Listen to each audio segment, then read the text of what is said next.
Let's get to the story of the day. I had a hard weekend because of COVID-19. I went to the ER on a Thursday evening, almost a week after my symptoms began, and spent the weekend sleeping and feeling quite weak.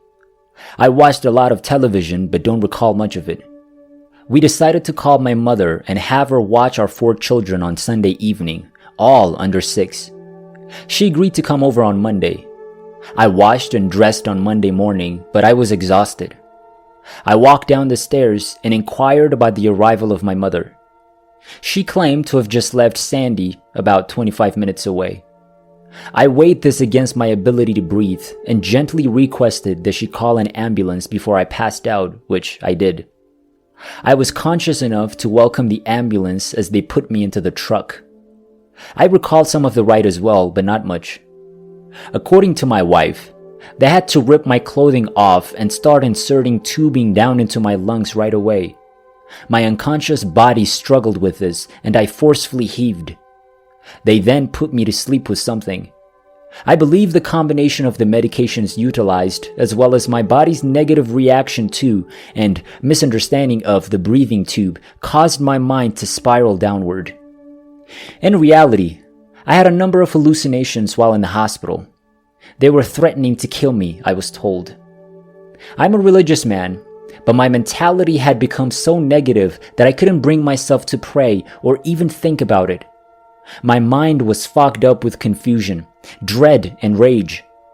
I was confused for approximately a week, but it felt like I'd been in the hospital for 3 months. Back at home, my wife was encouraging and happy. She had begged for me to have the comfort of my children, who had died from the same genetic defect in 2007 and 2016. I was afraid that any such event would send me running back to the 2 children I'd missed so much.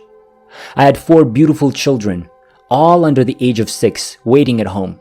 Apparently, they didn't have that much faith in my ability to meet my commitments.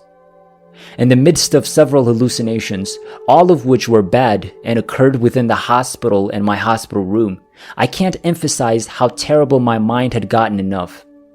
To spare myself from the torment of those hallucinations who wished to murder me, I needed a way to commit suicide. My body was running out of energy, but I was in a state of complete terror.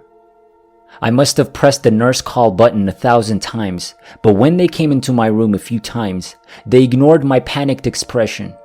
They had believed I was aware of the big tube in my mouth. The tube, to me, was something that was preventing me from breathing.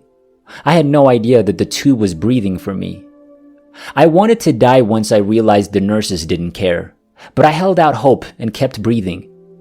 My body eventually gave up, and I breathed my last breath. Of course, the machine was still breathing for me, but this particular breath had me completely exhausted. I imagined that I had worked hard and that I would be okay if I just let myself die. I was irritated that I hadn't died yet. I was still sitting in the hospital room, watching TV. I had no visits during my entire hospital stay, and no one to encourage me to relax or that everything will be fine. My mind was in a really negative and foolish state. I wanted to create essays about the Transformers sequences. To put it another way, I was in big trouble. But then I found myself somewhere else than my hospital room. I was in a building that looked like a subway, with no corners or edges, but plenty of gaps. There was light, yet there were no light bulbs. The environment smelled clean and floral, but there were no flowers nearby. I assumed I was utilizing a virtual reality phone program because I knew I couldn't truly move from my hospital bed. Of course, no such technology exists, but it was my only explanation. I was aware that I was confined to a hospital bed. I couldn't wait for my wife to open her app and come here to talk about my dreadful 3 months. I became aware of the presence of a woman and a man as I waited. Not a married pair, but a group of 30-somethings that had been a large and close part of our life. This was communicated to me without the use of words. A woman approached, while the male remained silent. I knew he was nearby, but I didn't feel compelled to pursue him. I was overcome by these people's love. I could feel it powerfully, and something about them really spoke to my heart. For a brief period, still believing this was an application, I considered asking them their names. However, I recognized them and they seemed so familiar that I felt it would be awkward, if not embarrassing, to approach them. Nobody needed to tell me they loved me because I already knew. Without words, it was stated to me that my small family had become their life's work, and I felt terrible. Didn't they have families to think about? I left this location unknowingly, having never seen an app, but yet presuming that this was an application.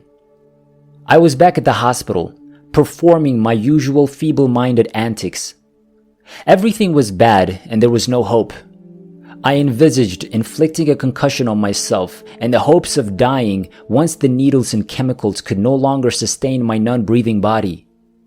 In an attempt to flee, I moved about forcefully, causing deep tissue wounds on my face. But then I returned. The difference between tranquility and worry was dramatic, but not as dramatic as the difference between the love I felt in this new environment and any other feeling I had felt in my 40 years. Something was different about the affection I felt here. The beauty, light, and smell of the place are indelible in my memories, but nothing compares to the sensation of love in this spot. This woman greeted me once more. The man was nearby once more. The emotion was there once more. I went about softly, appreciating this woman's attractiveness without knowing it. I was curious as to why she had decided to care for our family and our children for so long. We grinned and took in the scenery. A panoramic outside view that stretched for miles.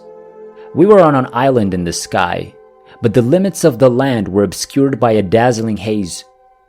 The woman finally sat me down. She spoke gently and urged that I be calm. She assured me that I would be well and that we would be reunited. While I found it odd that she'd lumped herself in with the family, her remarks were taken as true. I knew in my heart and head.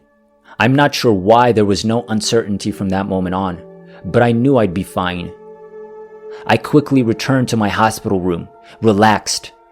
I stopped battling the attachments because I knew I was going to be fine.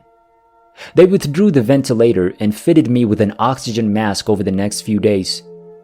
As I rested for a few days, I reflected on that woman. I knew she cared about us, but I couldn't remember if she was a neighbor, a cousin, or an old acquaintance of my wife's. I was concerned about her living circumstances. Why wouldn't we have a home for her in the basement if she loved us so much? Something to save her if she was renting elsewhere. There was such a profound but fitting love between us that it felt improper to have her any place but home. So why couldn't I call her name or where she was living? Finally, after some time had passed, I realized I didn't know this woman. As I came to terms with how phony my hallucinations were, I figured this was also a figment of my imagination. I fell into deep depression. For the next week, I had no relatives or friends, and I struggled to move. I had incontinence issues. I coughed up many liters of bloody mucus. I felt terrible for myself as I glanced out onto the hospital room's roof toward the mountains. I was sorry that I had almost died, yet had nothing to show for it. I had a close buddy who had died, as well as 2 children. I struggled since I couldn't see my friend or my babies. Baby number 1 died at 16 months in 2007, and baby number 2 died at 8 years old in 2016. However, there were significant disparities. My hallucinations were mostly negative and revolved on me being bound to a hospital bed or chair. The persons in my hallucinations were either real nurses or someone I'd seen before, such as the 2 hallucinated nurses who resembled NFL player Richard Sherman. The difference in this lone bright spot was the love. When I think about it, I can still feel the affection. I can smell the smell, which I've never done in a dream before. But, for the most part, I can see and remember this woman's face. In fact, I can't get her off my mind. There was familial affection and great concern, yet the image in my mind is of someone with a strong family resemblance, which I never observed while speaking with her. It's never been proven to me that I spoke with my deceased and disfigured infant daughter, now a 30-something-year-old perfect woman. But I believe I did, and I believe she saved my life. I received the impression that she had been there all along, assisting my family in ways that I simply could not comprehend. I recall that man, the one I didn't bother about. I knew I'd see him the next time I came to visit. Of course, I assumed I could come whenever I pleased. There has to be a reason why I sensed his presence and felt his love, yet couldn't see his face. I'm not sure what the cause was, but I believe I recognized him. He was 8 years old when he died. I'm not certain I died. All I know is that physicians continually prepared my wife for my death. But I was definitely on the verge of death, and I had a strong sensation of the love beyond the curtain.